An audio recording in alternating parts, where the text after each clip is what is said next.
देखिए, खरीदने के बाद अगर जानवर के अंदर कोई कमी आ जाए और वो कमी या वो ऐब आपकी किसी कोताही की वजह से, यानी जानबूझ करके आपकी तरफ से कोई गलती नहीं हुई है और कोई ऐब आ गया, बीमार हो गया या जख्मी हो गया, तो उस जानवर की कुर्बानी में कोई हरज की बात नहीं है। लेकिन अगर आपकी कमी की वजह से, आपकी गलती से जानवर को चोट लग गई, तो फिर अगर दूसरा जानवर करने की ताकत है तो आप दूसरा जानवर कर लीजिए, और दूसरा जानवर करने की ताकत नहीं है तो मजबूरी में आप उसी जानवर की कुर्बानी कर दीजिए। इंशाअल्लाह आपकी नीयत के मुताबिक अल्लाह ताला अजर व सवाब देगा।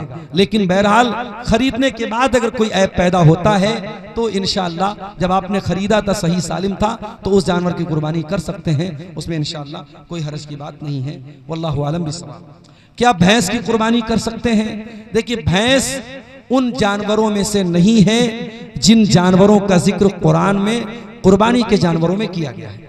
कुर्बानी के 8 जानवरों का जिक्र है कुरान में, उसमें गाय बैल है, उसमें ऊंट ऊंटनी है, उसमें भेड़ा भेड़ी है, उसमें बकरा बकरी है, उसमें भैंस का जिक्र नहीं है। मगर उलमा की एक बहुत बड़ी तादाद का ये मानना है कि चूंकि अरबी जबान में भैंस को भी गाय की एक जिन्स माना गया है, और अरबी लुगत की कोई भी किताब आप खोलेंगे तो उसमें आपको मिलेगा अल जामूस नौउम मिनल बकर, कि भैंस भी गाय की एक किस्म है। लिहाजा भैंस की कुर्बानी कर सकते हैं, खास तौर से जिन इलाकों में गाय की कुर्बानी पर पाबंदी है और कानूनन उसकी कुर्बानी पर सजा है, तो वहां कोई भी इंसान जो है ऐसे जानवर की कुर्बानी न करे जिसकी वजह से वो और उसकी पूरी कौम परेशानी में पड़ जाए। और ऐसे माहौल में उलमा ने भैंस की कुर्बानी की इजाजत दी है। ये एक उलमा का एक मौकिफ है। और अगर आप बकरा वगैरह ले सकते हैं, भेड़ा वगैरह ले सकते हैं, तो उसकी कुर्बानी करें तो ज्यादा बेहतर है, ज्यादा अच्छी बात है, क्योंकि उसमें कोई इख्तिलाफ नहीं। जिसमें इख्तिलाफ हो उस काम से हमें बचना चाहिए। वल्लाहु आलम बिस्सवाब। आज के दौर में 7 हिस्सा देना कैसा है? बिल्कुल 7 हिस्सा ले सकते हैं बड़े जानवर में, साबित हदीस से कोई हरज की बात नहीं है। ये कुर्बानी जो हम करते हैं, जिस पैगंबर की सुन्नत को जिंदा करते हैं, जिस नबी की सुन्नत को हम जिंदा करते हैं कुर्बानी करके, उनका नाम इब्राहीम अलैहिस्सलातु वस्सलाम है।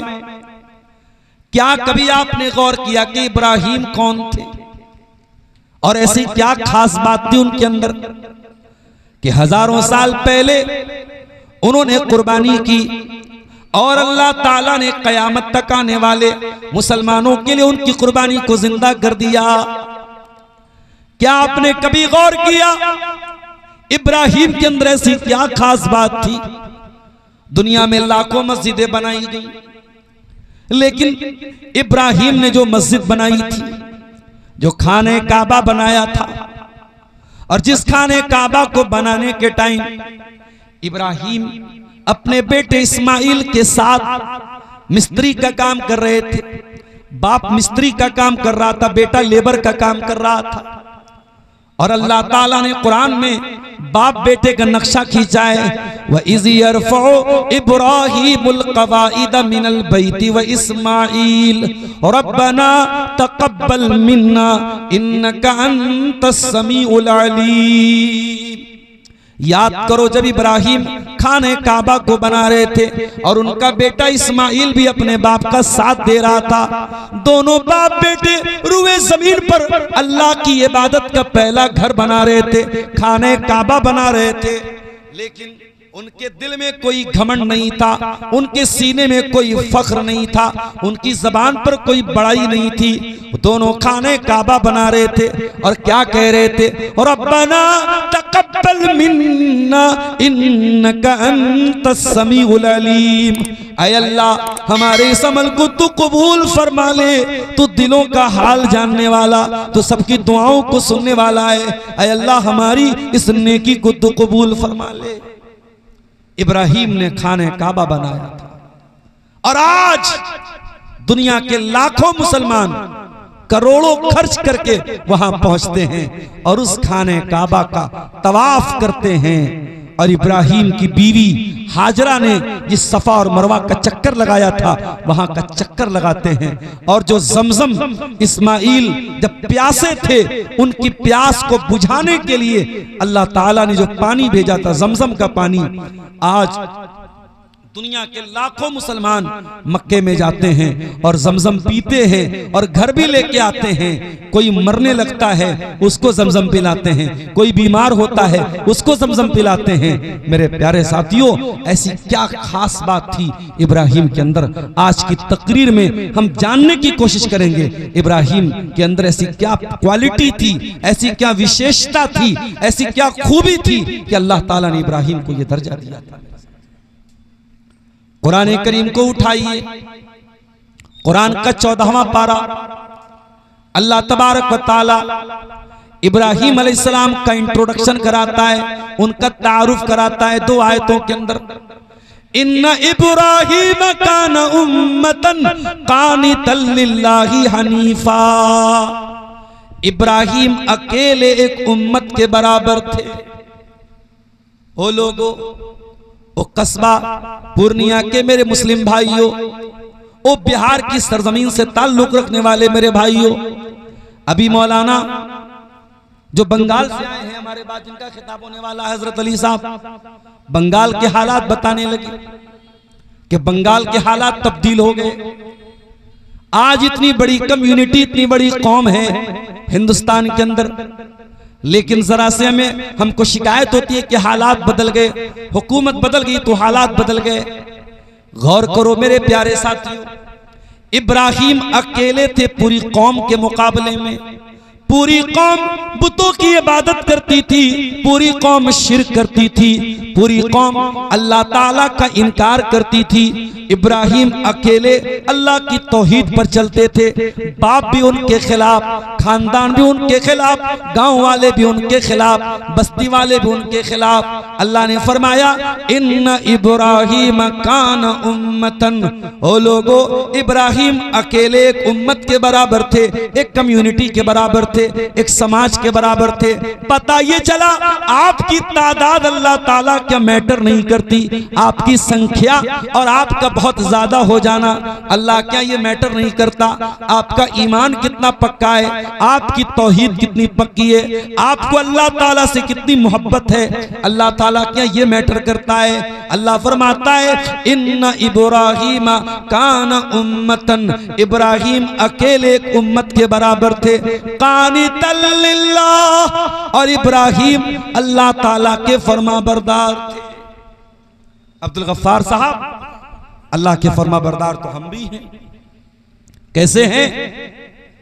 20-20 हजार का, 40-40 हजार का जानवर लाते हैं, बकरीद का त्योहार आता है ज़बा कर देते हैं, 5-5 लाख रुपए खर्च करके हज करते हैं। रमजान का महीना आता है, रोजा रखते हैं, रातों में तरावी पढ़ते हैं। हम भी तो अल्लाह के फरमाबरदार हैं।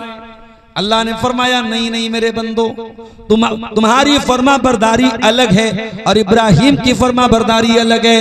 इन्ना इब्राहिम काना उम्मतन कानितन लिल्लाह। इब्राहिम अल्लाह के ऐसे फरमाबरदार थे कि बाप दुश्मन बन गया तब भी अल्लाह के फरमाबरदार, कौम के लोगों ने गांव से निकाल दिया तब भी अल्लाह के फरमाबरदार, आग में डाल दिया तब भी अल्लाह के फरमाबरदार, बुढ़ापे में अल्लाह ने औलाद की नेमत से आजमाया तब भी अल्लाह के फरमाबरदार, औलाद मिली तब भी अल्लाह के फरमाबरदार, औलाद को मक्का में छोड़ने का हुक्म दिया गया तब भी अल्लाह के फरमाबरदार, बेटा जवान हुआ अल्लाह ने ज़बा करने का हुक्म दे दिया तब भी अल्लाह का फरमाबरदार। इन्ना इब्राहिम काना उम्मतन कानितन लिल्लाह। इब्राहिम हर हाल में अल्लाह का फरमाबरदार था। इब्राहिम परेशानी में भी अल्लाह का फरमाबरदार, आसानी में भी अल्लाह का फरमाबरदार, तकलीफ में भी अल्लाह का फरमाबरदार और राहत में भी अल्लाह का फरमाबरदार। इब्राहिम हर हाल में अल्लाह का फरमाबरदार। हमारा मामला वैसा नहीं है मेरे साथ। हमारा कारोबार जब अच्छा चलता है, जब रोजी रोटी अच्छी चलती है, जब सब हरा हरा सूझता है, तब हमको मस्जिद याद नहीं आती, तब हमको अल्लाह याद नहीं आता। जब हम तकलीफ में पड़ते हैं, जब बच्चा बीमार होता है, जब बीवी बीमार होती है, जब बिजनेस में लॉस हो जाता है, जब कोई नुकसान हो जाता है, तब हमें अल्लाह याद आ जाता है। मेरे प्यारे साथियों, हमसे ज्यादा वफादार तो घोड़ा होता है, जानवर होता है। घोड़ा जिसका मालिक उसको थोड़ा सा चारा खिलाता है और वो घोड़ा अपने मालिक के लिए जान देने को तैयार हो जाता है। इसीलिए अल्लाह ताला कुरान में घोड़े की कसम खाता है, वल आदियाति ज़बहा फल मूरियाति क़दहा फल मुग़ीराति सुबहा फ़अतरन बिही नक़ा फ़वसतन बिही जमा। ऐ मेरे बंदो, कसम है उन घोड़ों की जो दौड़ते दौड़ते हाँफने लगते हैं, जिनकी टापों से चिंगारियां निकलने लगती हैं, जो दुश्मन की फौज पे जाके हमला करते हैं और बीचों बीच दाखिल हो जाते हैं। इन्नल इंसाना लिरब्बिही लकनूद। ऐ इंसान, तू तो घोड़े से भी ज्यादा गया गुजरा है। घोड़ा तो अपने मालिक के लिए जान दे देता है, तेरा रब तो तुझको सब देता है। तेरा अल्लाह तुझे ऑक्सीजन न दे, तू सांस नहीं ले सकता। तेरे अल्लाह ने तेरे लिए जमीन बनाई, आसमान बनाया, हवा को चलाया, तेरे लिए कायनात की हर चीज को मुसख्खर किया। तू कितना बड़ा नाशुक्र है, तू कितना बड़ा धोखेबाज है, तू कितना बड़ा हरामखोर है। उस अल्लाह की जमीन में रह के उसका अनाज खा के उसी की नाफरमानी करता है। तुझसे बेहतर तो वो घोड़ा है जो अपने मालिक का वफादार है। इब्राहीम अल्लाह के वफादार थे। मेरे प्यारे साथी, इन्ना इब्राहीमा कान उम्मतन कानितन लिल्लाह। इब्राहीम अकेले एक उम्मत के बराबर थे और अल्लाह के फरमा बरदार थे। हनीफा, और इब्राहीम हनीफ थे। हनीफ का मतलब समझ लीजिए, हनीफ किसको कहते हैं? हनीफ का मतलब ये होता है जब हम अल्लाह की तौहीद पर आ गए तो जल जाएं, कट जाएं, मर जाएं, दुनिया एक तरफ हो जाए मगर अल्लाह की तौहीद से न हटे, अल्लाह को छोड़ के न जाए, अल्लाह की तौहीद को न छोड़ के जाएं। इब्राहीम हनीफ थे। मेरे प्यारे साथियों, इब्राहीम वन साइडेड थे। इब्राहीम ने कभी अल्लाह का दर नहीं छोड़ा।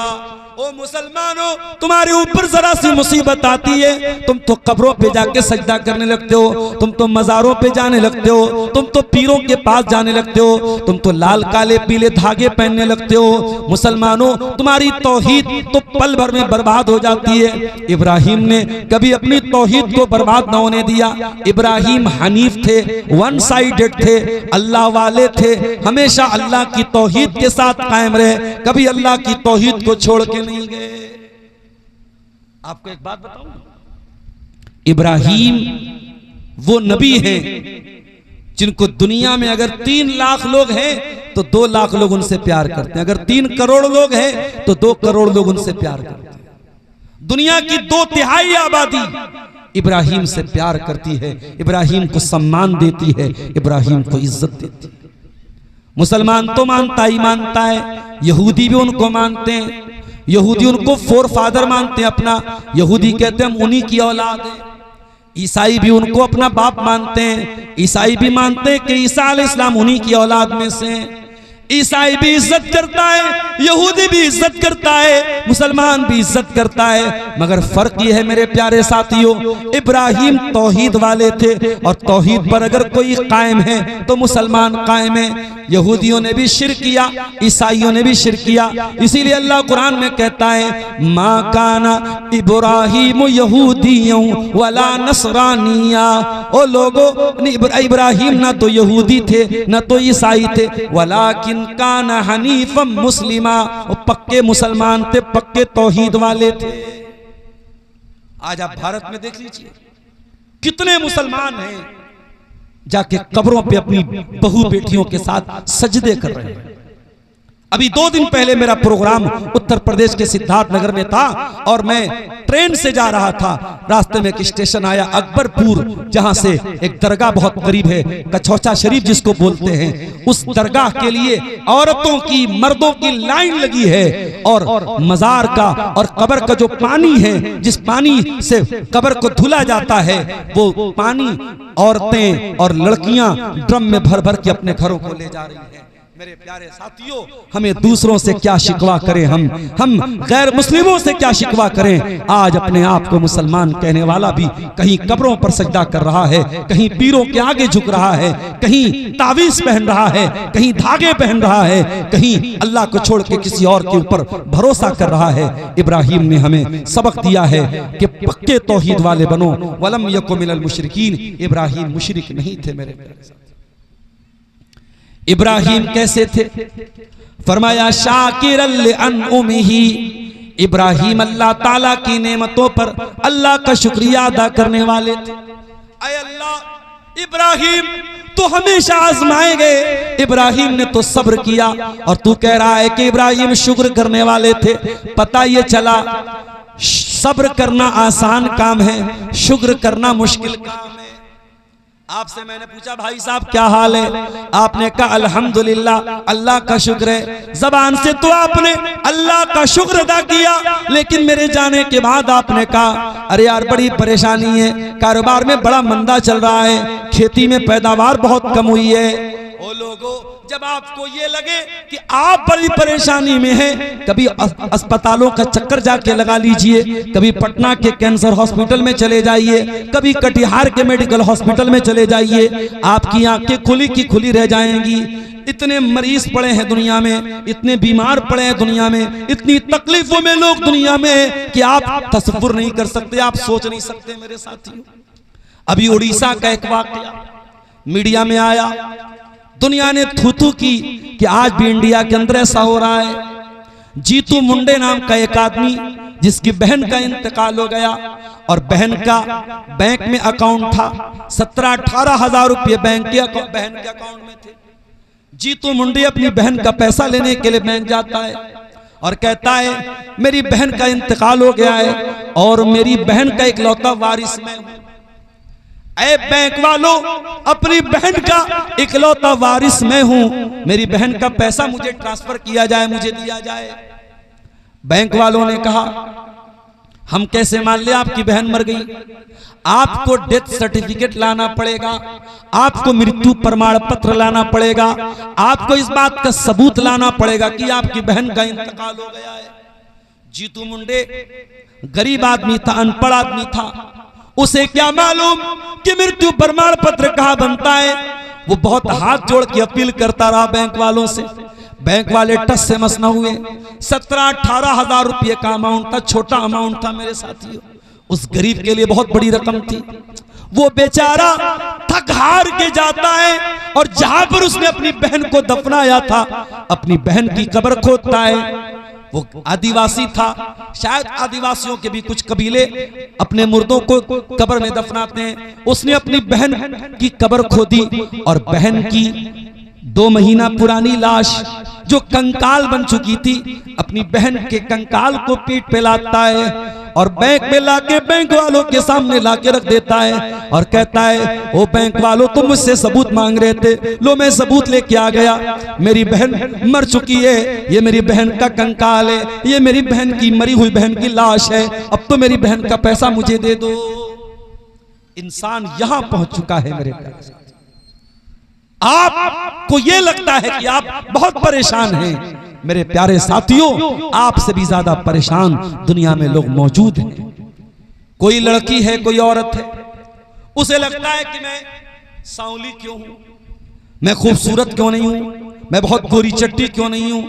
अरे मेरी बहन, तुझे अपने रंग की चिंता पड़ी है। दुनिया में लाखों औरतें ऐसी हैं जिनकी इज्जत महफूज नहीं है, जिनके शौहर के पास इतनी कमाई नहीं है कि वो एक घर बना करके अपनी औरत को इज्जत के साथ 4 दीवारी के अंदर छत के नीचे रख सकें। उनकी बीवी, उनकी औरत खुले आसमान के नीचे, रास्तों के ऊपर, चौराहों के ऊपर, फुटपाथों के ऊपर रात गुजारती है। उनके बच्चों की इज्जत महफूज नहीं, उनकी जवान बेटियों की इज्जत महफूज नहीं। ऐ मेरी बहन, तुझे अपने रंग की पड़ी है। ओ मेरे नौजवान साथियों, तुम्हें शिकायत है नौकरी नहीं मिल रही है, तुम्हें शिकायत है बिजनेस नहीं चल रहा है, दुनिया भर के मसले, जबान से कभी अल्लाह का शुक्र अदा नहीं करते हो। मेरे नौजवानों, कभी पागल खाने में जाके देखो, कभी मेंटल हॉस्पिटल में जाके देखो, आपसे ज्यादा स्मार्ट, आपसे ज्यादा हैंडसम, आपसे ज्यादा खूबसूरत नौजवान पागल खाने में आपको मिल जाएगा। चेहरा बहुत खूबसूरत है, बॉडी भी हट्टी कट्टी है, सब कुछ ठीक है, बस दिमाग का कोई वायर, दिमाग का कोई कनेक्शन ठीक नहीं है। अच्छा खासा खूबसूरत हैंडसम इंसान पागल खाने में पागलों की तरह चक्कर लगा रहा है। क्या उस पागल को देखकर आपके दिल में ये एहसास पैदा नहीं होता, ऐ अल्लाह मैं दुबला पतला ही सही, मैं बहुत स्मार्ट न सही, मैं बहुत हैंडसम न सही, कम से कम इस पागल से तो अच्छा हूं। ऐ अल्लाह मेरा दिमाग तो सही तरीके से काम कर रहा है। मेरे प्यारे साथियों, मुसीबतों में सब्र करना आसान काम है, लेकिन शुक्र करना मुश्किल काम है। अल्लाह ने फरमाया मेरा इब्राहिम शुक्रगुजार था, मैंने इब्राहिम को बेटा दिया तब भी उसने अल्लाह का शुक्र अदा किया, और मैंने इब्राहिम से जब बेटा मांग लिया तब भी उसने अल्लाह का शुक्र अदा किया। शाकिर ही इब्राहिम अल्लाह ताला की नेमतों पर अल्लाह ताला का शुक्रिया अदा करने वाले बंदे थे। इज्तबा, और अल्लाह ताला ने इब्राहिम को चुन लिया था, वहदाहु इला सिरातिम मुस्तकीम, और अल्लाह ने इब्राहिम को बिल्कुल सीधा रास्ता दिखाया था। इब्राहिम के बाप का नाम आजर था। इब्राहिम जवान हुए, देखा मेरा बाप मिट्टी का पत्थर का बुत बनाता है और उसकी इबादत करता है। इब्राहिम ने अपने बाप को तौहीद का सबक सुनाया, अपने बाप को तौहीद की तबलीग की, और बड़े सम्मान के साथ, बड़ी इज्जत के साथ, बड़े एहतराम से अपने बाप को समझाया। वज़कुर फिल किताब इब्राहिम इन्नहु काना सिद्दीक़न नबिय्या, याद करो इब्राहिम को, इब्राहिम अल्लाह के सच्चे नबी थे। इज़ क़ाला लि अबीही या अबति लिमा ताबुदु मा ला यस्मउ वला युबसिरु वला युग़नी अन्का शैआ। इब्राहिम अपने बाप से कहते हैं, अय अब्बा जान, आप क्यों ऐसी चीजों की इबादत करते हैं जो न फायदा पहुंचा सकती हैं, जो नुकसान पहुंचा सकती हैं, जो न देख सकती हैं न सुन सकती हैं। बड़े प्यार से, बड़ी इज्जत से अपने बाप से बात कर। बाप कौन है? बाप मुशरिक है, बाप काफिर है।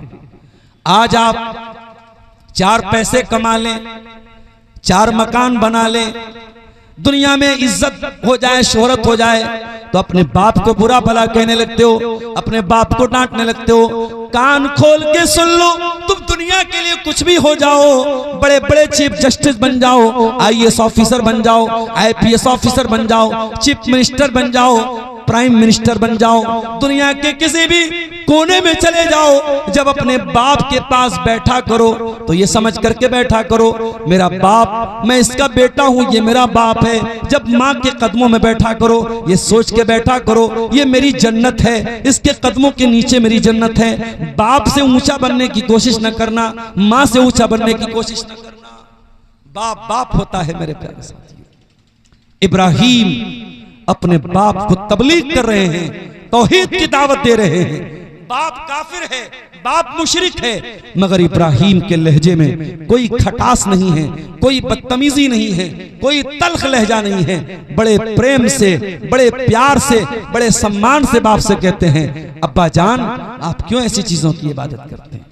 या अबत इन्नी कद जाअनी मिनल इल्म मा लम यातिका, ऐ अब्बा जान, आपके पास वो इल्म नहीं आया जो मेरे पास आया।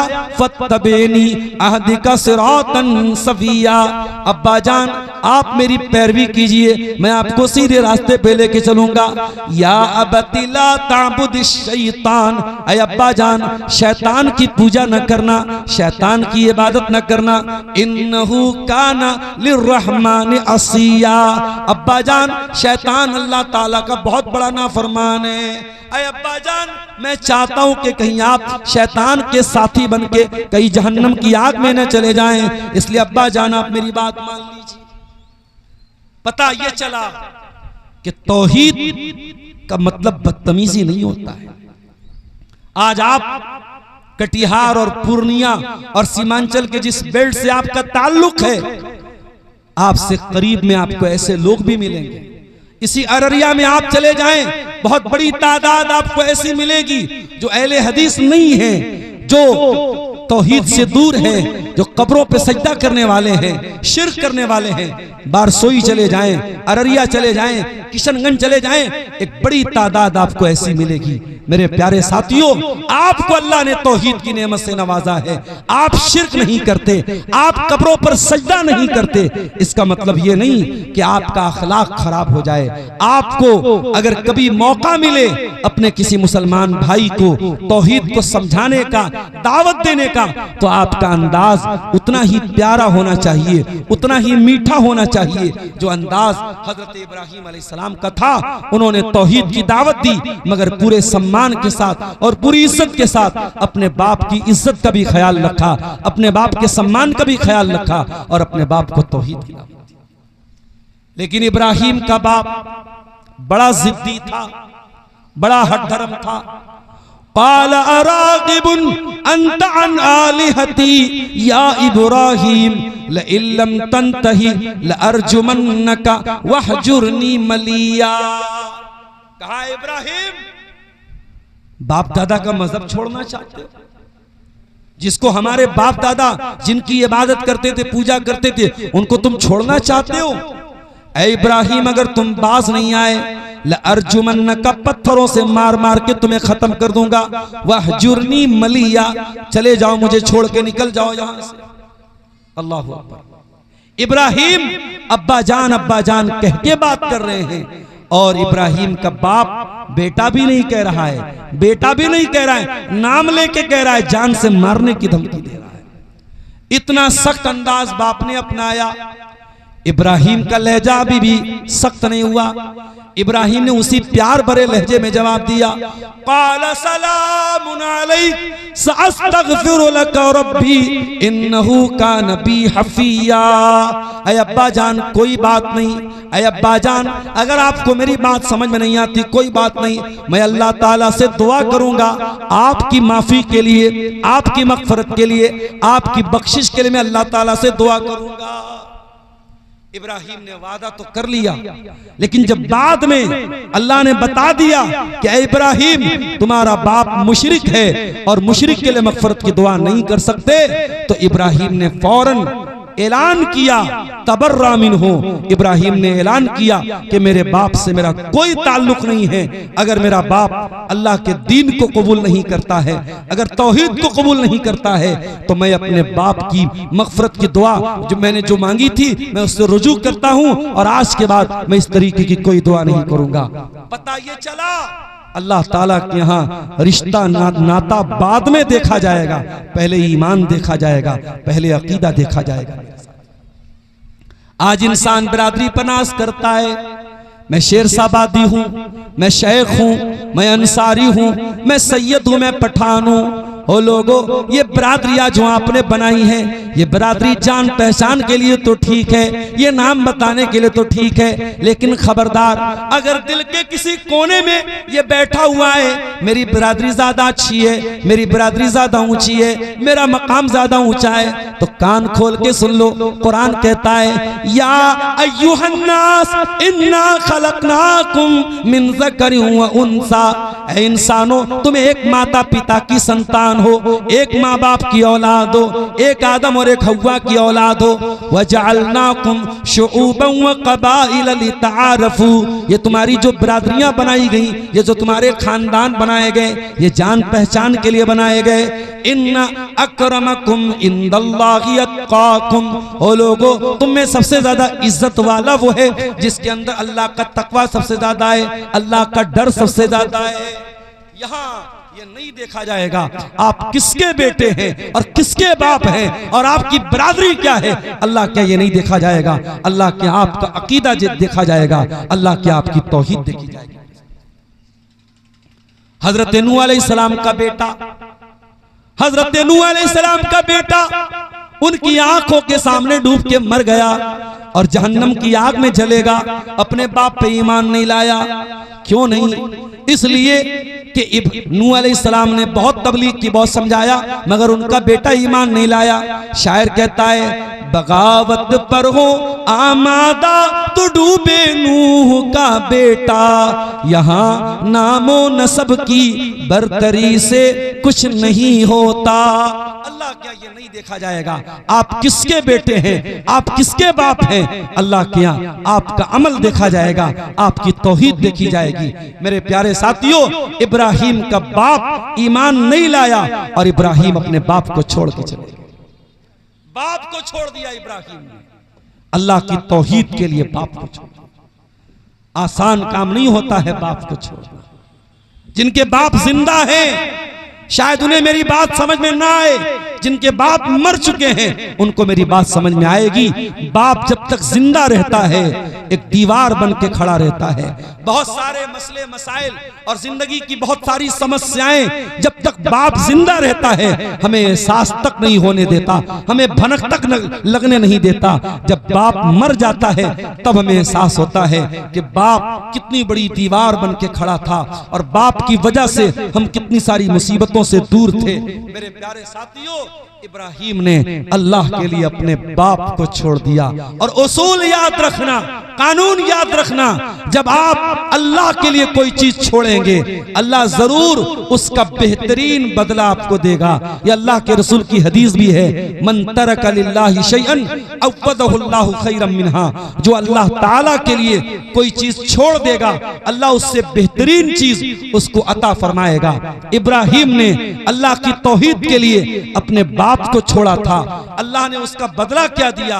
अल्लाह ने बदला ये दिया, कयामत तक आने वाले जितने नबी आए, जितने रसूल आए, सब इब्राहिम की नस्ल में से आए। इसहाक भी नबी, इस्माइल भी नबी, याकूब भी नबी, यूसुफ भी नबी, मूसा भी नबी, ईसा भी नबी, सुलेमान भी नबी, दाऊद भी नबी। ये सब हजरत इब्राहिम की नस्ल में से थे।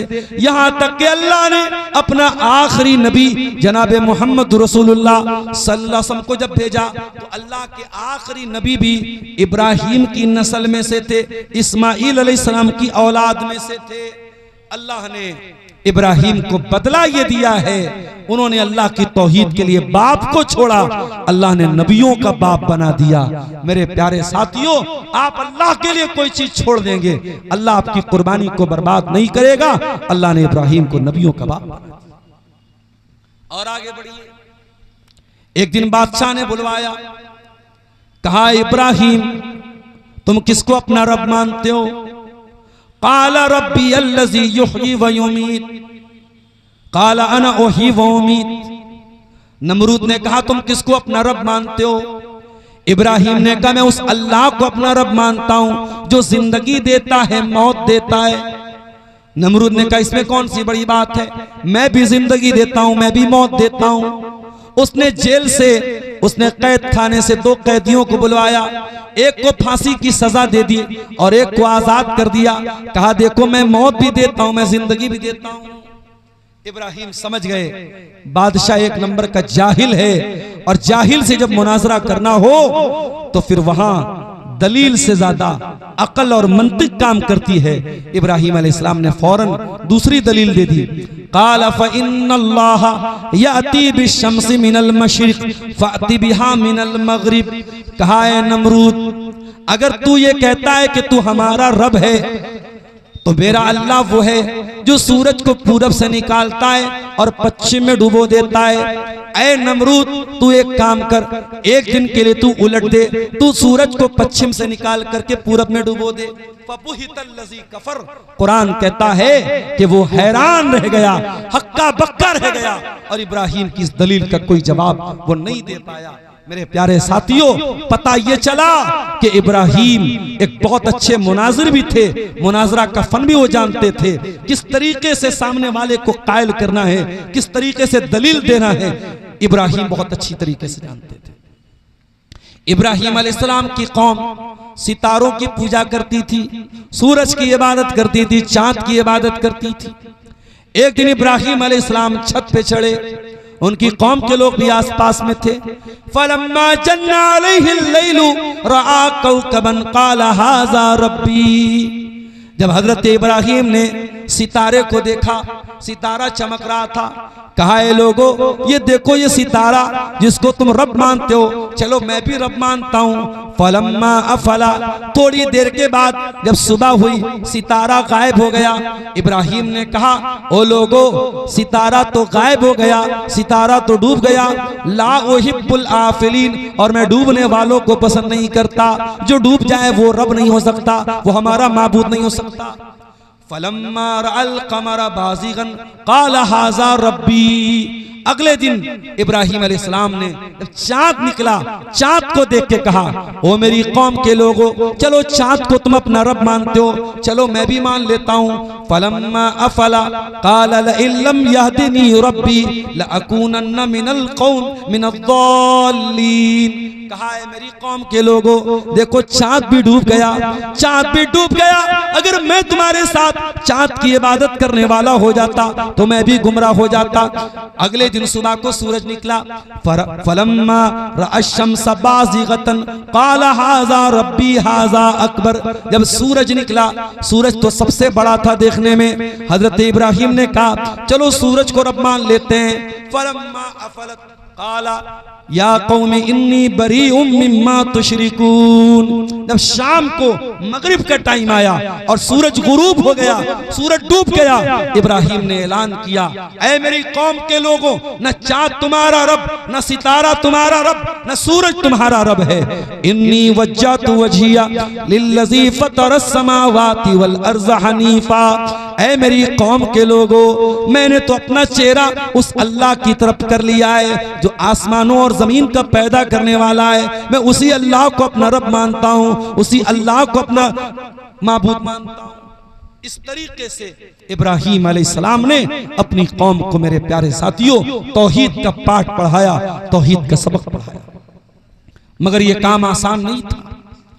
कौम दुश्मन हो गई और जब हजरत इब्राहिम खुल्लम खुल्ला उनके बुतों को बुरा भला कहने लगे, कौम उनके खिलाफ हो गई, कौम दुश्मन हो गई।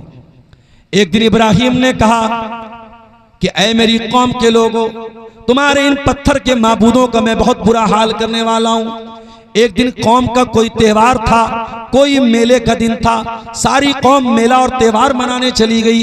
इब्राहिम अपनी कौम के बुत खाने में आए और सारे बुतों को तोड़ दिया, बड़े वाले को छोड़ करके।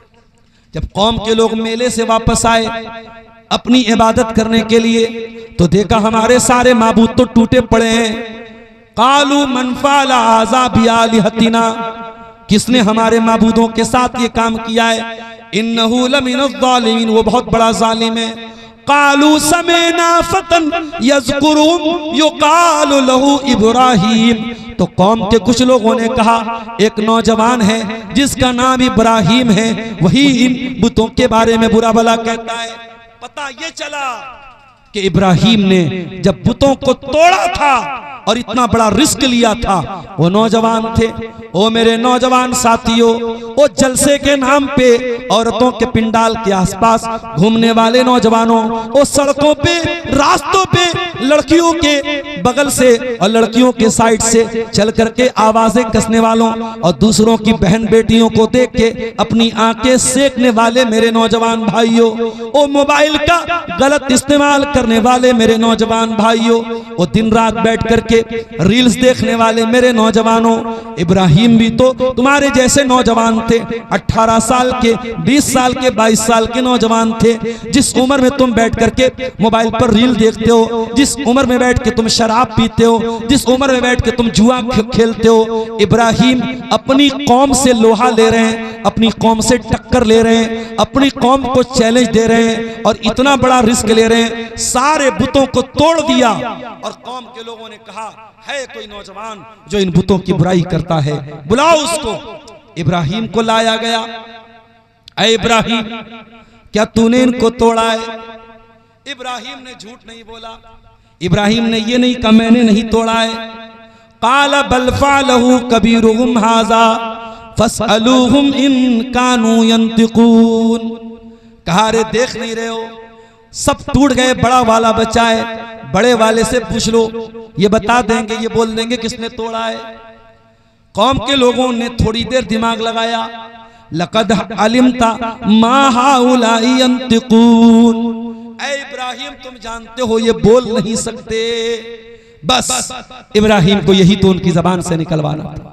क़ाल उफ़्फ़िल लकुम वलिमा ताबुदून मिन दूनिल्लाह अफ़ताबुदून मिन दूनिल्लाहि, ऐ मेरी कौम के लोगों अफसोस है तुम्हारी अकल के ऊपर, तुम अल्लाह को छोड़ के ऐसी चीजों की इबादत करते हो जो न नुकसान पहुंचा सकती हैं, न फायदा पहुंचा सकती हैं, न सुन सकती हैं, न देख सकती हैं, न बोल सकती हैं। तुम्हारी अकल मारी गई है, तुम्हारी मत मारी गई है, तुम क्यों इनकी इबादत करते हो। जब इब्राहिम ने इतनी मजबूत दलील दे दी और इब्राहिम की कौम लाजवाब हो गई, तो हर जमाने में तरीका क्या रहा है, जब बातिल के पास दलील का जवाब दलील से नहीं बचता है तो बातिल ताकत का इस्तेमाल करता है। कालू हर्रिकूहु वंसुरू आलिहतकुम इन कुंतुम फाइलीन, कौम के लोगों ने कहा इब्राहिम को जला डालो, इसको आग में डाल दो, अपने माबूदों की मदद करो। अभी जावेद अख्तर साहब का एक वीडियो मेरे सामने आया। जावेद अख्तर साहब बड़े पढ़े लिखे हैं, बड़े काबिल आदमी हैं, बॉलीवुड के लिए गाने लिखते हैं, बड़े यानी इंटेलेक्चुअल पर्सन माने जाते हैं। उनका एक वीडियो मैंने देखा, बड़ी बचकाना बात उन्होंने कही। क्या कहा कि आप अपने घर में नौकर रखते हैं तो सोच समझ के रखते हैं, अपनी गाड़ी का ड्राइवर रखते हैं तो सवाल करते हैं कैसी गाड़ी चलाते हो, पहले कहां चलाते थे, कितनी सैलरी लोगे। अपने घर में खाना पकाने वाला बावर्ची रखते हो, कुक रखते हो, उसकी सैलरी देने के पहले सवाल करते हो। कहा वो लोगों बड़ी अजीब बात है, बावर्ची रखते हो तो सवाल करते हो, ड्राइवर रखते हो तो सवाल करते हो, नौकर रखते हो तो सवाल करते हो, और गॉड को ऐसे ही मान लेते हो, गॉड को ऐसे ही रख लेते हो, गॉड के बारे में कोई सवाल नहीं करते। अब जरा सोचिए कि भानमती का कुंबा जोड़ा, कहां की ईट कहां का रोड़ा। जावेद अख्तर साहब अल्लाह को किससे जोड़ रहे हैं, नौकर से जोड़ रहे हैं, ड्राइवर से जोड़ रहे हैं, कुक से जोड़ रहे हैं। हम जावेद अख्तर साहब से कहना चाहेंगे, जावेद साहब आपकी मिसाल सही नहीं है। ड्राइवर को हम सैलरी देते हैं, बावर्ची को हम सैलरी देते हैं, नौकर को हम तनख्वाह देते हैं, और अल्लाह तो वो है जिसने हमको पैदा किया। हम अपनी माँ के पेट में थे, 9 महीने अपनी माँ के पेट में थे, दुनिया हमारा नाम भी नहीं जानती थी। हम तो माँ के पेट में थे, हमारा चेहरा भी किसी ने नहीं देखा था। दुनिया में आए तो कोई सेल्फी ले रहा है, कोई वीडियो बना रहा है, कोई फोटो ले रहा है। जावेद अख्तर साहब जब अपनी माँ के पेट में थे, वहां कौन सी जात है जो माँ के पेट में हमें ऑक्सीजन पहुंचा रही थी, हमें खिला रही थी, हमें पिला रही थी, हमारा दिल बना रही थी, हमारा दिमाग बना रही थी। हमको 9 महीने माँ के पेट में एक कंप्लीट इंसान बनाने वाला कौन है? वही तो गॉड है, जिसको आप गॉड कहते हैं और जिसको हम अल्लाह कहते हैं। वो अल्लाह है जावेद अख्तर साहब। अल्लाह को हमने नहीं रखा, अल्लाह हमको रखता है। अरे अल्लाह अगर चाहे, अभी बनारस मैं सुबह मदरसे में पढ़ा रहा था, एक हमारे मोहल्ले के करीब से एक खबर आई, 2 लड़के बाइक से जा रहे थे और एक तेज रफ्तार की एम्बुलेंस आई और बाइक को लड़ाते हुए, और बाइक पर 2 लोग सवार थे, एक को कुचलते हुए चली गई, एक का ऑन स्पॉट इंतकाल हो गया, एक बेचारा भी हॉस्पिटल में आखिरी सांसें ले रहा है। अरे अल्लाह तो वो है जो पल भर में हमारे दिल की धड़कन को रोक सकता है, पल भर में हमें मौत दे सकता है। अल्लाह वो है जो जरा सी ऑक्सीजन को रोक ले, हमें ऑक्सीजन का सिलेंडर लेना पड़ता है। अल्लाह वो है जो दिल को जरा सा धड़कना रोक दे तो हार्ट अटैक आ जाता है। अल्लाह वो है जो दिमाग का कोई तार अगर छोड़ दे तो हम पागल हो जाते हैं। जावेद अख्तर साहब, अल्लाह वो है जो हमें जिलाता है और मारता है। अल्लाह को आप ड्राइवर और कुक के साथ उसकी मिसाल नहीं दे सकते हैं। इब्राहिम अलैहिस्सलाम ने अपनी कौम को समझाया कि ऐ मेरी कौम के लोगों, मत इबादत करो पत्थर के बुतों की जो तुम्हें फायदा नहीं पहुंचा सकते, नुकसान नहीं पहुंचा सकते, न देख सकते हैं न सुन सकते हैं। कौम के लोगों ने कहा जला डालो इब्राहिम। अकेले इब्राहिम को जलाने के लिए बहुत बड़ी आग जलाई गई। मेरे प्यारे साथियों, एक आदमी को जलाने के लिए कितनी आग चाहिए होती है, मगर इब्राहिम को जलाने के लिए इतनी बड़ी आग जलाई गई, पूरा गांव जलाया जा सकता था, पूरा कबीला जलाया जा सकता था। और जब आग जलाई गई, औरतें आ करके लकड़ियां देती थी। किसी औरत का बच्चा बीमार हो जाता था, कहती थी अगर मेरा बच्चा ठीक हो जाएगा मैं इब्राहिम की आग में इतनी लकड़ियां दूंगी। बहुत खतरनाक आग जलाई गई। और जब आग में डालने का नंबर आया इब्राहिम को, इब्राहिम का कुर्ता उतार दिया गया, इब्राहिम के बदन से कपड़ा उतार दिया गया और उनको बरहना करके और नंगा करके आग में डाला गया ताकि आग जल्दी से उनके बदन को जला। इब्राहिम को आग में डाला जा रहा है। इब्राहिम की पेशानी पर कोई बल नहीं है, इब्राहिम के चेहरे पर कोई घबराहट नहीं है, कोई रोना धोना नहीं है, कोई शिकायत नहीं है। जब इब्राहिम को आग में डाला गया, इब्राहिम की जबान पर एक ही जुमला था, हस्बी अल्लाहु व नेमल वकील। मेरा अल्लाह मेरे लिए कल भी काफी था, आज भी काफी है। मेरा अल्लाह कल भी मेरी बिगड़ी बनाता था, आज भी मेरी बिगड़ी बनाएगा। मेरा अल्लाह कल भी मेरा मददगार था, आज भी मेरा मददगार है। ये कहकर के इब्राहिम को आग में डाल दिया गया। अल्लाह अगर चाहता बारिश नाजिल कर देता, आग बुझ जाती। अल्लाह चाहता हवा को हुक्म देता, हवा चलती और आग बुझ जाती। मगर आज अल्लाह ने हवा को नहीं भेजा, आज अल्लाह ने पानी को नहीं भेजा, आज अल्लाह ने किसी फरिश्ते को नहीं भेजा, आज अल्लाह ने डायरेक्ट आग को हुक्म दिया। कुलना या नारुकूनी बरदं व सलामन अला इब्राहिम। ऐ आग तू ठंडी हो जा और सलामती वाली हो जा मेरे खलील के लिए। ऐ आग मेरे इब्राहिम के बदन का एक रोंगटा भी जलना नहीं चाहिए, मेरे इब्राहिम के बदन पे कहीं जलने का निशान भी नहीं आना चाहिए। ऐ आग तू ठंडी और सलामती वाली हो जा मेरे इब्राहिम के लिए। अल्लामा इकबाल कहते हैं, आज भी हो जो इब्राहिम सा ईमान पैदा, आज भी हो जो इब्राहिम सा ईमान पैदा, आग कर सकती है अंदाज़े गुलिस्तां पैदा। वो बिहार के मुसलमानों, वो बंगाल के मुसलमानों, आज भी बहुत सारे नमरूद घूम रहे हैं और आज भी बहुत सारी आग जलाई जा रही है। तुम इब्राहिम के जैसी तौहीद वाले तो बन जाओ, तुम इब्राहिम के जैसे तवक्कुल वाले तो बन जाओ, तुम इब्राहिम के जैसे ईमान वाले तो बन जाओ। आज भी इंशाअल्लाह ये आग जलाने वाले नाकाम हो जाएंगे और ये आग तुम्हारा कुछ नहीं बिगाड़ पाएगी। अच्छा, एक बात और बताऊं, कयामत के दिन जब मैदान महशर कायम होगा, सारे लोग नंगे होंगे, मादरजाद नंगे, सर से पैर तक नंगे होंगे। एक अंडरवियर भी आपके और हमारे बदन पे नहीं होंगे। मर्द भी नंगे, औरत भी नंगी, सब नंगे होंगे। व अव्वलु मन युक्सा इब्राहीम अलैहिस्सलाम। और बुखारी की रिवायत है, सबसे पहले अगर किसी को कपड़ा पहनाया जाएगा, इब्राहिम को पहनाया जाएगा। ऐ अल्लाह, ऐसा क्या कर दिया था इब्राहिम ने कि इब्राहिम को सबसे पहले कपड़ा पहनाया जाएगा। सही बुखारी की शरह फतहुल बारी में अल्लामा इब्ने हजर रहमतुल्लाह अलैह लिखते हैं कि ओ लोगों, इब्राहिम वो इंसान है कि जब उनको आग में डाला गया था, उनके बदन का कपड़ा उतार के डाला गया था। इब्राहिम सबसे पहले अल्लाह की तौहीद के लिए नंगे किए गए, अल्लाह की तौहीद के लिए उनके बदन से कपड़ा उतारा गया। इसीलिए अल्लाह ताला उसका बदला ये देगा कि कयामत के दिन सबसे पहले उन्हीं को कपड़ा पहनाया जाएगा, सबसे पहले इब्राहिम को कपड़ा पहनाया जाएगा। इब्राहिम वो है मेरे प्यारे साथी। आज सीमांचल के बहुत सारे मुसलमान आसाम में काम करने जाते हैं, दिल्ली में काम करने जाते हैं, मुंबई में काम करने जाते हैं। ये जो हम प्रदेश जाते हैं, आसान काम नहीं होता है।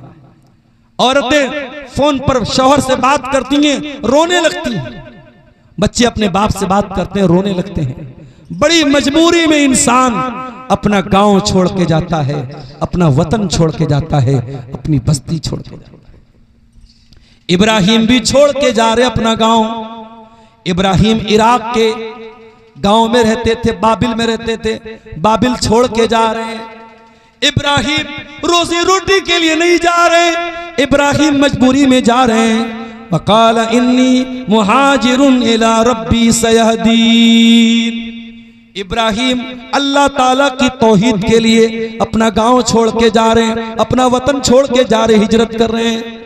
और इब्राहिम जब जा रहे थे अकेले नहीं थे, उनके साथ उनकी लाइफ पार्टनर भी थी, उनकी बीवी भी थी जिनका नाम सारा था। हजरत सारा अपने शौहर के साथ जा रही थी। रास्ते में एक जालिम बादशाह की सरहद के पास से इनका गुजर। जालिम बादशाह की आदत थी, अगर कोई खूबसूरत लड़की नजर आ जाती थी उसके साथ रेप करता था और उसके शौहर को कत्ल करवा देता था। अगर वो शादीशुदा होती थी शौहर को कत्ल करवा देता था, औरत के साथ रेप करता था। बड़ा ही बदतमीज और बड़ा ही बेहुदा और बड़ा ही जालिम बादशाह था। उसने सारा को देखा, सारा बहुत खूबसूरत थी। उसने इब्राहिम को कैद खाने में डाला और सारा को अपने पास बुलवाया। जब सारा इब्राहिम के पास से जाने लगी, इब्राहिम ने धीरे से सारा के कान में कहा, ऐ मेरी बीवी सारा, अगर बादशाह तुमसे पूछे कि ये कौन था तो ये मत बताना कि ये मेरे शौहर थे। शौहर बताओगी तो मुझे कत्ल कर दिया जाएगा। ये बताना कि तुम मेरी बहन हो और मैं तुम्हारा भाई हूं। और ये बात गलत भी नहीं है, अगरचे हम दोनों मियाँ बीवी हैं, मगर ईमान के रिश्ते के एतबार से इस वक्त पूरी दुनिया में अल्लाह की तौहीद पे चलने वाला एक मैं हूँ, एक तुम हो। ईमान के रिश्ते के एतबार से हम दोनों भाई बहन हैं, लिहाजा अगर बादशाह पूछे तो बता देना कि तुम मेरी बहन हो। बादशाह ने अपने कमरे में, अपने बेडरूम में सारा को बुलवाया। जब सारा के पास बादशाह आया, सारा की जबान से पहला लफ्ज क्या निकला? खबरदार मेरे करीब मत आना। ऐ बादशाह, अल्लाह से डर और मेरे करीब मत आना। ओ मेरी प्यारी माँ बहनों, एक औरत के कैरेक्टर से बढ़ के, उसके किरदार से बढ़ के कुछ नहीं होता। औरत का कंगन खो जाए वापस मिल जाएगा, औरत का जेवर खो जाए वापस मिल जाएगा, औरत की हया चली जाए दोबारा कभी नहीं मिलती। औरत का असल कंगन, असल जेवर उसकी हया है, उसकी आबरू है, उसकी इज्जत है। इसलिए मेरी प्यारी माँ बहनों, कभी अपने आप को किसी के हाथ का खिलौना न बनने देना। कोई लाख प्यार मोहब्बत का इकरार करे, कोई लाख तुमको मैसेज करे, कोई लाख तुमको कॉल करे, जब तक कोई निकाह के रिश्ते में, निकाह के बंधन में हलाल तरीके से, जायज तरीके से आपके बाप की इजाजत लेकर आपसे निकाह न करे, कभी प्यार और मोहब्बत की बातों पे भरोसा मत करना। ये प्यार और मोहब्बत के नाम पे बेवकूफ बनाया जा रहा है। ये इज्जत को लूटने की और औरत को बेआबरू करने की चाल चली जा रही है। मेरी प्यारी माँ और बहनों, सारा ने हमें सबक दिया है, एक औरत के लिए उसकी आबरू से बढ़ के कुछ नहीं होता है। बादशाह आगे बढ़ा।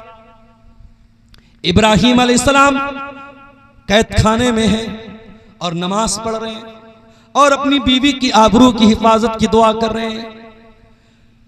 जब बादशाह सारा के करीब पहुंचा, बादशाह का हाथ पत्थर का हो गया, बादशाह स्टैचू बन गया, बादशाह का हाथ हिल ही नहीं रहा है। बादशाह ने कहा, अय औरत, तू दुआ कर दे मैं ठीक हो जाऊं, मैं दोबारा तुझे हाथ नहीं लगाऊंगा। सारा ने अल्लाह से दुआ किया, अल्लाह इसको ठीक कर दे। बादशाह ठीक हो गया, दोबारा फिर गलत नीयत से हाथ बढ़ाया, फिर पत्थर का हो गया। लगातार 3 मरतबा ऐसा हुआ और तीनों मरतबा हजरत सारा ने दुआ कर दी, ठीक हो गया। ओ लोगों, पता ये चला कि अगर औरत नेक हो तो अल्लाह ताला औरत की दुआ को भी कबूल करता है और औरत के जरिए भी करामत जाहिर होती है। यहाँ सारा की करामत देखिए कि सारा की इज्जत पर हाथ डालने के लिए जो बादशाह आगे बढ़ रहा है, बादशाह का हाथ पत्थर का हो जाता है और सारा दुआ करती है, बादशाह ठीक हो जाता है। जब लगातार 3 मरतबा ऐसा हुआ, बादशाह ने कहा, ले जाओ इसको। किसको लेके तुम लोग चले आए? और जाते जाते बादशाह ने अपनी एक लौंडी जिनका नाम हाजर था, सारा को गिफ्ट के तौर पे दे दिया। जाओ, ये लौंडी मैं तुम्हें गिफ्ट के तौर पे दे रहा हूं, जाओ इसको लेके चली जाओ, मेरी हुकूमत से चली जाओ।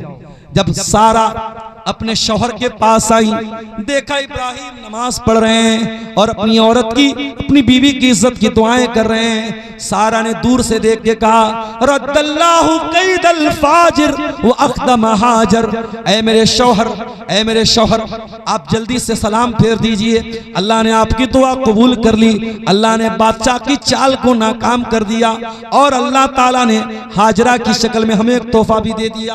और यही हाजरा जो बतौर गिफ्ट दिया था बादशाह ने, हजरत इब्राहिम उनसे निकाह करते हैं और ये हाजरा इब्राहिम की दूसरी बीवी बन जाती है और इन्हीं के पेट से इब्राहिम को पहलौठी की औलाद पैदा होती है। बड़ी दुआओं के बाद और बड़ी आरजुओं के बाद और 80-85 साल के होने के बाद जब इब्राहिम दुआ करते हैं, रब्बि हबली मिनस सालिहीन, ऐ अल्लाह मुझे नेक बेटा अता फरमा दे। अल्लाह कहता है फबशरनाहु बिगुलामिन हलीम, हमने एक बहुत ही सब्र करने वाला, एक बर्दाश्त करने वाला, एक हलीम बेटा इब्राहिम को दिया। इस्माइल पैदा हुए हजरत हाजरा के पेट से, और जब इस्माइल पैदा हुए अल्लाह ने एक और इम्तिहान में डाला और कहा कि इब्राहिम जाओ और अपनी बीवी हाजरा को और अपने बच्चे इस्माइल को लेके जाओ और मक्का में छोड़ के चले आओ। वो मक्का आज का मक्का नहीं था जहां बड़े बड़े होटल मौजूद हैं, जहां क्लॉक टावर मौजूद है, जहां बड़ी बड़ी बिल्डिंगें मौजूद है। वो मक्का ऐसा मक्का था बेवादिन गैर ज़ी ज़रइन, अनाज का एक दाना भी पैदा नहीं होता था, पानी का एक कतरा भी वहां पैदा नहीं होता था। इब्राहिम अलैहिस्सलाम अपनी बीवी हाजरा को और अपने बच्चे इस्माइल को लेकर के पहुंचे। खाने काबा भी टूट फूट चुका था, खाने काबा का थोड़ा सा निशान बचा हुआ था। वहीं पर इब्राहिम ने अपनी बीवी हाजरा को छोड़ा और अपने बच्चे इस्माइल को छोड़ा और छोड़ करके जाने लगे। थोड़ी सी खजूरें थी, थोड़ा सा पानी था। हाजरा ने देखा इब्राहिम वापस जा रहे हैं। इला मन तत्रुकुना, ऐ मेरे सरताज कहां जा रहे हैं, किसके हवाले छोड़ के जा रहे हैं? मैं अकेली औरत, ये दूध पीता बच्चा, ये थोड़ा सा पानी, ये थोड़ी सी खजूरें, कितनी देर तक हमारा साथ देंगे? ऐ इब्राहिम, ऐ मेरे सरताज कहां जा रहे हैं? इब्राहिम ने कोई जवाब नहीं दिया। फिर हाजरा ने कहा अल्लाहु अमरका बिहाजा, ऐ मेरे सरताज कहीं ऐसा तो नहीं ये अल्लाह ताला का हुक्म है, ये अल्लाह का इम्तिहान है, ये अल्लाह की तरफ से आजमाइश है? इब्राहिम ने सर हिला के जवाब दिया, हाँ है मेरी बीवी, ये अल्लाह की तरफ से एक इम्तिहान है। जैसे ही हजरत हाजरा को पता चला ये अल्लाह का हुक्म है, हजरत हाजरा ने बड़े इत्मीनान से जवाब दिया, इज़न ला युज़य्युनल्लाहु अबदा, ऐ मेरे सरताज अगर ये अल्लाह का हुक्म है आप चले जाइए, अल्लाह हमें बर्बाद नहीं करेगा, अल्लाह हमें ज़ाय नहीं करेगा। पता ये चला औरत बहुत कमजोर होती है, औरत बहुत नाजुक होती है, लेकिन अगर हाजरा के जैसा ईमान पैदा हो जाए, हाजरा के जैसी तौहीद पैदा हो जाए, हाजरा के जैसी अल्लाह की मोहब्बत पैदा हो जाए, तो मेरे भाइयों हाजरा जैसी औरतें जिनके दिल में अल्लाह ताला चट्टान के जैसा मजबूत उनका दिल बना देता है। हाजरा ने कहा ठीक है आप चले जाइए, अल्लाह हमें बर्बाद नहीं करेगा। इब्राहिम वापस जाने लगे। कुछ दूर बढ़े, जब बीवी नजरों से ओझल हो गई, बच्चा नजरों से ओझल हो गया, इब्राहिम ने हाथ उठाया और बड़ी प्यारी दुआ की, रब्बना इन्नी अस्कनतु मिन ज़ुर्रियती बिवादिन गैरि ज़ी ज़रइन इंद बैतिकल मुहर्रम रब्बना लियुक़ीमुस्सलाह। ऐ अल्लाह अपनी बीवी बच्चे को तेरे पाक घर के पास छोड़ के जा रहा हूं। ऐ अल्लाह तू तौफीक देना कि वो यहां नमाज कायम करें। ओ लोगों, इब्राहिम अपने दूध पीते बच्चे के लिए दूध नहीं मांग रहे, अपनी बीवी के लिए पानी नहीं मांग रहे, पहले नमाज की दुआ कर रहे हैं। आज आपका बेटा आपके घर में चैन से रहता है, आपकी बेटी चैन से रहती है, फजर की अजान होती है, अस्सलातु खैरुम मिनन नौम की आवाज आती है, आपका बेटा रात को 2 बजे तक मोबाइल चला के सोया है, आपकी जवान लड़की 2 बजे रात तक चैटिंग करके सोई है, न बेटा उठता है न बेटी उठती है। ओ लोगों, आप तो डंडा लेके मस्जिद में पहुंच जाते हो, ओ मेरी माओ आप तो तहज्जुद पढ़ती हैं, अपने बेटों और बेटियों को भी नमाज का पाबंद बनाओ, उनकी नमाज की भी चिंता करो। इब्राहिम अपने बच्चों की चिंता कर रहे हैं, ऐ अल्लाह मेरे बच्चों को नमाज का पाबंद बना दे। रब्बना लियुकीमुस्सलाह फजअल अफइदतम मिनन नासि तहवी इलैहिम। ऐ अल्लाह तो दुनिया वालों के दिल में इस जगह की मोहब्बत डाल दे। आप पूर्णिया के एक छोटे से गांव में रहते हैं, आप बिहार के एक जिला पूर्णिया और पूर्णिया के एक छोटे से गांव में रहते हैं, आपके पास ज्यादा पैसा भी नहीं है, ज्यादा धन दौलत भी नहीं है, मगर जब आपने सुना कि कोई हज करने गया, कोई उम्रा करने गया, आपके दिल में तमन्ना पैदा हुई, ऐ अल्लाह सबको तूने खाने काबा देखने की ऐ अल्लाह तौफीक दी, ऐ अल्लाह मुझको भी खाने काबा देखने की तौफीक दे दे, ऐ अल्लाह एक बार मुझको भी हरम में बुला ले, ऐ अल्लाह एक बार मुझको भी हाजी बना दे। मेरे प्यारे साथियों, इंसान गरीब है, कमजोर है, मगर वहां जाने के लिए तड़पता है। वहां की मोहब्बत हर ईमान वाले मर्द के दिल में भी है, औरत के दिल में भी है। ये इब्राहिम की दुआ की बरकत थी। इब्राहिम ने दुआ की थी, फजल अफइदतम मिनन नासि तहवी इलैहिम। ऐ अल्लाह तू लोगों के दिल में इनकी मोहब्बत डाल दे।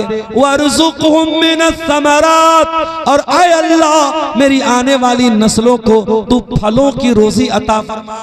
आज भी मक्का में खजूर के अलावा कोई फल पैदा नहीं होता, लेकिन दुनिया का हर फल आपको मक्का में मिल जाएगा। ये इब्राहिम की दुआ की बरकत है मेरे साथियों। इब्राहिम ने दुआ किया था, ऐ अल्लाह मेरी आने वाली नस्लों को तू फलों की रोज़ी अता फरमा। इब्राहिम चले गए वहां से। थोड़ी देर के बाद पानी खत्म हो गया, खजूर खत्म हो गई। हाजरा बेचैन हो गई अपने बच्चे के लिए। सफा की पहाड़ी पे चढ़ी, सर पे हाथ रखा, दूर तक नजर दौड़ाया, कोई इंसान नजर आ जाए, मेरे दूध पीते बच्चे के लिए पानी का इंतजाम हो जाए, मेरे लिए खाने का इंतजाम हो जाए। कोई नजर नहीं आया। सफा से नीचे उतरी, दौड़ दौड़ के मरवा पहुंची, मरवा पे चढ़ी, दूर तक नजरें डाली, कोई नजर ना आया। 7 चक्कर लगाया हाजरा ने, सफा से मरवा, मरवा से सफा, सफा से मरवा। जब 7 चक्कर लगा लिए, अल्लाह ने जिब्रील को भेजा। जिब्रील आए और अपने पर को जमीन पे मारा और जमजम का पानी निकलने लगा। और जैसे ही जमजम का चश्मा फूट गया और जमजम निकलने लगा, हजरत हाजरा अपने दुपट्टे से उसकी मुंडेर बनाने लगी, उसका बैरिकेडिंग बनाने लगी, उसकी बॉर्डर बनाने लगी। अल्लाह के नबी फरमाते हैं, अगर हाजरा ने उसकी मुंडेर न बनाई होती तो जमजम का बहुत बड़ा नहर होती, जमजम की बहुत बड़ी नदी होती। मेरे प्यारे साथियों, अगर आपसे कोई पूछे इस्लाम में औरत का मकाम क्या है तो बता दीजिएगा। हजारों साल पहले एक औरत ने सफा से मरवा और मरवा से सफा 7 चक्कर लगाए थे। अल्लाह ने उस औरत के इस अमल को कयामत तक के लिए जिंदा कर दिया।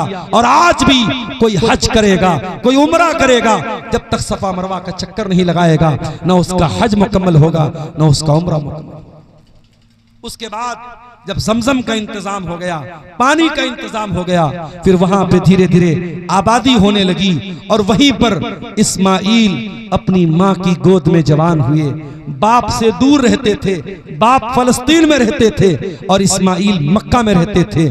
और इस्माइल अपने बाप के प्यार के बगैर और बाप की तरबियत के बगैर अपनी माँ की तरबियत में अकेले पले और बड़े और जवान हुए। जब इस्माइल जवान हुए, 13-14 साल के हो गए, अब हजरत इब्राहिम की जिंदगी का सबसे बड़ा इम्तिहान का टाइम आ गया मेरे साथियों, जिसका नक्शा अल्लाह ताला ने कुरान में सूरह साफ़ात में खींचा है। अल्लाह ने फरमाया, फलम्मा बलग माहु साया क़ाल या बुनैया इन्नी अरा फिल मनामी अन्नी अज़बहुका फंजुर माज़ा तरा। जब वो बेटा अपने बाप के साथ दौड़ने के काबिल हो गया, इब्राहिम ने लगातार 3 दिन ख्वाब में देखा कि वो अपने हाथों से अपने बेटे को ज़बह कर रहे हैं। इब्राहिम फलस्तीन से चल करके मक्का आए और आकर के अपने बेटे से मिले, इस्माइल से मिले। वो इस्माइल जो बाप से दूर रहा है, बाप का प्यार जिसको बहुत कम मिला है, बाप 13-14 साल के बेटे से कहता है, ऐ मेरे बच्चे, मैंने ख्वाब देखा है, मैंने ख्वाब देखा है कि मैं तुझे ज़बा कर रहा हूं। फंजुर माज़ा तरा, तो तू बता तेरी क्या राय है। वो लोगों, इब्राहिम कोई राय लेना नहीं चाहते थे। इब्राहिम तो ये जानना चाहते थे कि मेरा बेटा तो मुझसे दूर रहा है, हाजरा ने अकेले पाला है। और जब बच्चे बाप के बगैर पलते हैं तो बच्चे आमतौर से बिगड़ जाते हैं। मैं ये देखूं मेरा बच्चा कैसा है, मेरे बच्चे की तरबियत कैसे हुई है, मेरे बच्चे की परवरिश कैसे हुई है, कहाँ है मेरे बच्चे, मैंने ख्वाब में देखा है, मैं तुझे ज़बा कर रहा हूं, तू बता तेरी क्या राय है। अल्लाहु अकबर। आज का कोई बेटा होता क्या जवाब देता? अपने बाप को 4 बातें सुना देता कि अरे आप तो दूर रहे मुझसे, छोड़ के चले गए बचपन में, और आकर के आज मुझे कत्ल करने की बात करें, मेरा गला काटने की बात करें। आज का बेटा 4 बातें अपने बाप को सुना देता। मगर वो इस्माइल थे मेरे साथ। क़ाला या अबति फ़अल मा तुअमर सतजिदुनी इंशाअल्लाहु मिनस्साबिरीन। कहा, अब्बा जान, आपको जो हुक्म मिला है आप पूरा कर डालिए। अब्बा जान, आपको जो हुक्म मिला है आप पूरा कर डालिए। अल्लाह ने चाहा तो आप मुझे सब्र करने वाला पाएंगे। ओ लोगों, ये तरबियत का असर है, ये माँ की तरबियत का असर है, ये हाजरा की तरबियत का असर है। आप अपने बच्चों को महंगे से महंगे स्कूल में डाल दें, मदरसे में डाल दें, लेकिन अगर नेक माँ नहीं है, अच्छी माँ नहीं है, आपका बच्चा कभी जिंदगी में कामयाब नहीं होगा। बच्चे की कामयाबी के पीछे माँ का बहुत बड़ा रोल है। इसीलिए अल्लामा इकबाल कहते हैं, ये फैज़ाने नजर था या के मकतब की करामत थी, सिखाए किसने इस्माइल को आदाबे फरजंदी। इस्माइल तैयार हो गए। कहा, अब्बा जान, आपको जो हुक्म मिला है आप पूरा करो। कुरान कहता है, फलम्मा अस्लमा, दोनों बाप बेटे अल्लाह के हुक्म के आगे झुक गए। ओ लोगों, तुम क्या समझते हो, गोश्त खा लेने का नाम, टोपी लगा लेने का नाम, कुर्ता पैजामा पहन लेने का नाम मुसलमान नहीं है। अरे मुसलमान उसको कहते हैं जो अल्लाह के हर हुक्म के आगे अपना सर झुका दे, जो अल्लाह ताला की हर आजमाइश के आगे सरेंडर हो जाए, अल्लाह के हर इम्तिहान पे खरा उतरने के लिए तैयार हो जाए, मुसलमान उसको कहते हैं। फलम्मा अस्लमा, जब दोनों बाप बेटे मुसलमान हो गए, जब दोनों बाप बेटे अल्लाह के हुक्म के आगे झुक गए, वतल्लहु लिल जबीन, और बाप ने बेटे को पेशानी के बल लेटा दिया। वनादैनाहु अय्या इब्राहीम, और हमने पुकारा, ऐ इब्राहिम, तेरे बेटे को कत्ल करवाना हमारा मकसद नहीं है, तेरे बेटे के गले पे छुरी चलवाना हमारा मकसद नहीं है। कद सद्दक़त रुया इन्ना कज़ालिक नज़्ज़िल मुहसिनीन।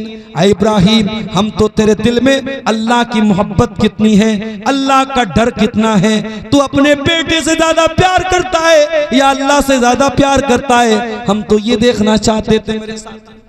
ये कुर्बानी है इब्राहीम अलैहिस्सलातु वस्सलाम की, जिसकी यादगार के तौर पे हम हर साल ईद उल अज़हा के मौके पर अपने अपने जानवरों की गर्दन पे छुरी चलाते हैं। मेरे प्यारे साथियों, जानवरों की कुर्बानी कर देना ये सिर्फ एक अलामत है, ये इशारा है। और जब अपने जानवरों की गर्दन पे हम छुरी चलाते हैं तो हम एक दुआ भी पढ़ते हैं, और उस दुआ में हम कहते हैं, इन्ना सलाती व नुसुकी व महयाया व ममाती लिल्लाहि रब्बिल आलमीन। बेशक मेरी नमाज ऐ अल्लाह तेरे लिए, मेरी कुर्बानी ऐ अल्लाह तेरे लिए, मेरा जीना ऐ अल्लाह तेरे लिए, मेरा मरना ऐ अल्लाह तेरे लिए, मेरी जिंदगी का मकसद तेरे दीन की सरफराजी, मैं इसीलिए मुसलमान, मैं इसीलिए नमाजी। कुर्बानी जानवर की जो हम करते हैं मेरे साथियों, हम इब्राहीम को याद करते हैं, और इब्राहीम को याद करके हम इस बात का इकरार करते हैं कि ऐ अल्लाह, तेरा हुक्म मिला है तो 25,000 का, 30,000 का, 40,000 का जानवर लाए हैं और उसकी कुर्बानी कर रहे हैं। अय अल्लाह, कल मौका आया जान भी कुर्बान कर देंगे, माल भी कुर्बान कर देंगे, अपना सब कुछ तेरी राह में कुर्बान कर देंगे, हम किसी कुर्बानी से पीछे नहीं रहेंगे। मेरे प्यारे साथियों, और आगे बढ़िए। इब्राहिम की जिंदगी में हमें एक सबक और भी मिलता है। जब इस्माइल जवान हो गए, उन्होंने शादी की।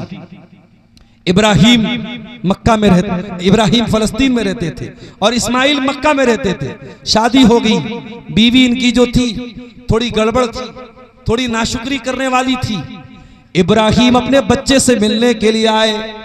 इत्तेफाक से जब घर आए, इस्माइल से मुलाकात नहीं हुई, बहू से मुलाकात हुई। बहू से हाल चाल पूछा। बहू को ये नहीं बताया मैं तुम्हारा ससुर हूं। बहू से हाल चाल पूछा, कैसे गुजर रही है। बहू ने जवाब दिया, बड़ी परेशानी के हालात हैं, बड़ी दिक्कतों का सामना है, बड़ी मुश्किल से गुजर औकात हो रही है। हजरत इब्राहिम समझ गए कि ये जो बीवी है ये बहुत बड़ी नाशुक्री औरत है और ये मेरे बेटे की बीवी बनने के काबिल नहीं है।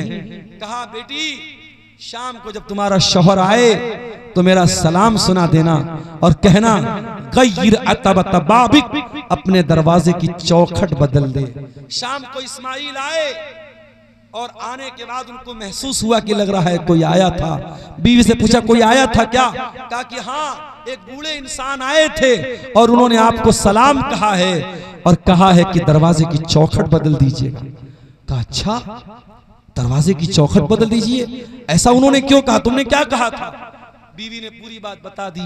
इस्माइल ने कहा, ऐ मेरी बीवी, वो मेरे बाप थे, इब्राहिम थे, और उन्होंने मुझे हुक्म दिया है मैं तुम्हें तलाक दे दूं। मैं तुम्हें तलाक दे रहा हूं। अब आज के बाद मैं तुमको अपने निकाह में नहीं रख सकता। अब्दुल गफ्फार साहब, क्या बयान कर रहे हैं आप? क्या शौहर अपने बाप के कहने पे बीवी को तलाक दे देगा? अगर बीवी ने खाना बनाया और नमक ज्यादा हो गया, मसाला ज्यादा हो गया, या सास ससुर की खिदमत में कोई कमी रह गई और ससुर ने कहा, सास ने कहा तू तलाक दे दे, तो क्या शौहर तलाक दे देगा? अभी रुक जाइए, मैंने वाकया अभी पूरा नहीं सुनाया। इस्माइल ने तलाक दे दिया, दूसरी औरत से निकाह किया। कुछ दिनों के बाद इब्राहिम फिर आए। इस बार इत्तेफाक से फिर इस्माइल से मुलाकात नहीं हुई, बहू से मुलाकात। इब्राहिम ने पूछा, बेटी क्या हाल चाल है, कैसी गुजर बसर हो रही है? ये वाली जो बहू थी ये नेक औरत थी, दीनदार औरत थी। इसने कहा, बहुत अच्छा, अल्लाह का करम है, अल्लाह ताला ने बहुत खुशहाल रखा है। कहा, जब शाम को तेरा शौहर आए मेरा सलाम सुना देना और कहना कि अपने दरवाजे की चौखट को बरकरार रखना। शाम को इस्माइल आए, बीवी ने बताया कोई आया था, आपको सलाम सुना रहा था और उसके बाद कहा था दरवाजे की चौखट को बाकी रखना। कहा है मेरी बीवी, वो मेरा बाप था, वो इब्राहिम थे और वो तुमसे बहुत खुश हुए और उन्होंने कहा है मैं तुमको अपने निकाह में बाकी रखूं।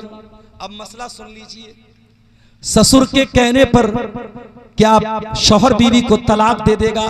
क्या सास के कहने पर बेटा अपनी बीवी को तलाक दे देगा? नहीं देगा। इब्राहिम के कहने पर इस्माइल ने तलाक दिया था क्योंकि इब्राहिम नबी थे। अगर इब्राहिम जैसा कोई बाप है, दीनदार है, नेक है, समझदार है और वाकई में औरत के अंदर कोई इतनी बड़ी कमी है कि जिसकी वजह से वह औरत बीवी के तौर पे रखने के काबिल नहीं है, तब बेटा तलाक देगा, सिर्फ बाप के और माँ के कहने पे तलाक नहीं देगा। और ये भी सुन लीजिए, इब्राहिम ने अपनी बहू को दरवाजे की चौखट कहा था। पता ये चला कि औरत दरवाजे की चौखट होती है और दरवाजे की चौखट वो चीज होती है जहां से आप घर में एंट्री करते हैं। अगर चौखट ही गड़बड़ हो तो घर में एंट्री बहुत खराब हो जाती है। अगर औरत गड़बड़ है, अगर घरवाली गड़बड़ है तो पूरे घर का सत्यानाश हो जाएगा। इसलिए जब रिश्ता देखने जाया करो तो पैसा बाद में देख लेना, दौलत बाद में देख लेना, खानदान बाद में देख लेना, पहले दीनदारी देख लेना। अगर दीनदार औरत है आपके घर जन्नत बना देगी और बेदीन औरत है, बदकार अगर औरत है तो वो आपके घर को जहन्नम बना देगी। मेरे प्यारे साथियों, ये एक दो सवालात आए हैं, हजरत अली साहब आ चुके हैं, हम गुफ्तगू को ख़त्म करेंगे। इब्राहीम अलैहिस्सलाम की सीरत के कुछ वाक़यात मैंने आपके सामने बयान किए थे। हम इन वाक़यात की रोशनी में अपनी तरबियत करें। सिर्फ जानवर की कुर्बानी करके हम ये ना समझें हमने फरीज़ा अदा कर दिया। हम इब्राहीम का किरदार भी अपनाएं, इब्राहीम की तौहीद भी अपनाएं, इब्राहीम का इखलास भी अपनाएं, अपने बच्चों की तरबियत भी इब्राहीम के तरीके पर करें। हमारी माएँ बहनें सारा के नक्शे कदम पे चलें, हाजरा के नक्शे कदम पे चलें, हमारे नौजवान इस्माइल के नक्शे कदम पे चलें। अगर वाकई में हमने इब्राहीम की जिंदगी को समझ लिया तो इंशाअल्लाह तब सही मानों में हमारी कुर्बानी कबूल है। कुर्बानी का जानवर खरीदने के बाद बाइक से एक्सीडेंट हो गया तो वो जानवर कुर्बानी देना कैसा होगा? देखिए, खरीदने के बाद अगर जानवर के अंदर कोई कमी आ जाए और वो कमी या वो ऐब आपकी किसी कोताही की वजह से, यानी जानबूझ करके आपकी तरफ से कोई गलती नहीं हुई है और कोई ऐब आ गया, बीमार हो गया या जख्मी हो गया, तो उस जानवर की कुर्बानी में कोई हरज की बात नहीं है। लेकिन अगर आपकी कमी की वजह से, आपकी गलती से जानवर को चोट लग गई, तो फिर अगर दूसरा जानवर करने की ताकत है तो आप दूसरा जानवर कर लीजिए, और दूसरा जानवर करने की ताकत नहीं है तो मजबूरी में आप उसी जानवर की कुर्बानी कर दीजिए। इंशाअल्लाह आपकी नीयत के मुताबिक अल्लाह ताला अजर और सवाब देगा। लेकिन बहरहाल खरीदने के बाद अगर कोई ऐब पैदा होता है तो इंशाअल्लाह जब आपने खरीदा था सही सालिम था तो उस जानवर की कुर्बानी कर सकते हैं, उसमें इंशाअल्लाह कोई हरज की बात नहीं है। वल्लाहु आलम बिस्सवाब। क्या भैंस की कुर्बानी कर सकते हैं? देखिए, भैंस उन जानवरों में से नहीं है जिन जानवरों का जिक्र कुरान में कुर्बानी के जानवरों में किया गया है। कुर्बानी के 8 जानवरों का जिक्र है कुरान में। उसमें गाय बैल है, उसमें ऊंट ऊंटनी है, उसमें भेड़ा भेड़ी है, उसमें बकरा बकरी है, उसमें भैंस का जिक्र नहीं है। मगर उलमा की एक बहुत बड़ी तादाद का ये मानना है कि चूंकि अरबी जबान में भैंस को भी गाय की एक जिन्स माना गया है, और अरबी लुगत की कोई भी किताब आप खोलेंगे तो उसमें आपको मिलेगा अल जामूस नौउम मिनल बकर, कि भैंस भी गाय की एक किस्म है। लिहाजा भैंस की कुर्बानी कर सकते हैं। खास तौर से जिन इलाकों में गाय की कुर्बानी पर पाबंदी है और कानूनन उसकी कुर्बानी पर सजा है, तो वहां कोई भी इंसान जो है ऐसे जानवर की कुर्बानी न करे जिसकी वजह से वो और उसकी पूरी कौम परेशानी में पड़ जाए। और ऐसे माहौल में उलमा ने भैंस की कुर्बानी की इजाजत दी है। ये एक उलमा का एक मौकिफ है। और अगर आप बकरा वगैरह ले सकते हैं, भेड़ा वगैरह ले सकते हैं, तो उसकी कुर्बानी करें तो ज्यादा बेहतर है, ज्यादा अच्छी बात है, क्योंकि उसमें कोई इख्तिलाफ नहीं। जिसमें इख्तिलाफ हो उस काम से हमें बचना चाहिए। वल्लाहु आलम बिस्सवाब। आज के दौर में 7 हिस्सा देना कैसा है? बिल्कुल 7 हिस्सा ले सकते हैं बड़े जानवर में, साबित हदीस से कोई हरज की बात नहीं है। क्या नमाज में सूरह फातिहा छूट जाने से नमाज हो जाएगी? नहीं होगी। सूरह फातिहा नमाज का रुक्न है। ला सलात लिमन लम यक़रा बिफातिहतिल किताब, बगैर सूरह फातिहा के कोई नमाज नहीं होती। अल्लाह के रसूल की सही हदीस है, ना अकेले नमाज होती है ना इमाम के पीछे होती है। लिहाजा अगर सूरह फातिहा जिस रकात में आप नहीं पढ़ेंगे वो रकात आपकी नहीं होगी। ये चंद बातें आपके सामने रखी गई। अल्लाह ताला हम सबको नेक अमल अच्छी समझ की तौफीक अता फरमाए। अल्लाह कहने सुनने से ज़्यादा अमल की तौफीक दे। आमीन। व आखिर दावाना अल्हम्दुलिल्लाहि रब्बिल आलमीन। वस्सलामु अलैकुम व रहमतुल्लाह।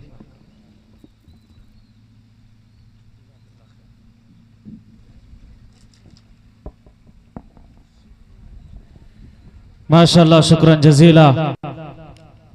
शेख मोहतरम का बहुत बहुत शुक्रिया कि बिल्कुल अपने वक्त में और हालात हाजिरा पे बयान फरमाया। अल्लाह रब्बुल आलमीन से दुआ गो के बारे इलाह हम सबों को कही हुई बातों पर अमल करने की तौफीक अता फरमा। साथ ही साथ शेख मोहतरम को सेहत व आफियत के साथ